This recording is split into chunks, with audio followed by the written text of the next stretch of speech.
Welcome. If you want to transfer data from Doogee X100 to other Android smartphone, for the first you have to get the application to transfer data. So let's go for the Play Store, tap on the search pool and get application name, clone it.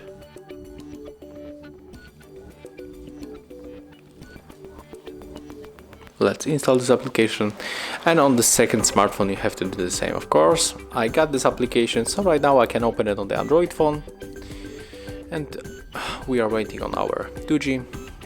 Let's open, accept all of the requests,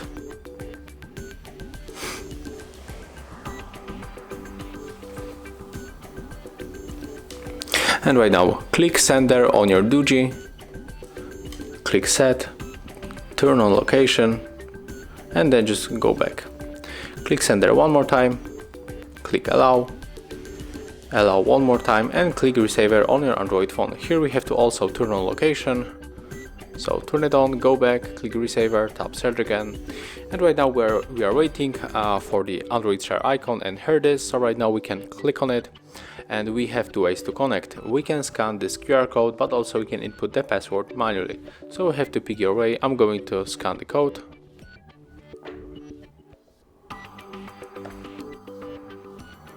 And right now we have to wait for the request. Let's accept.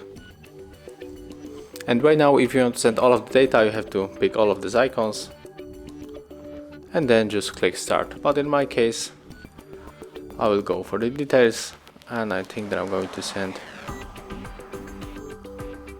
maybe this one downloaded picture.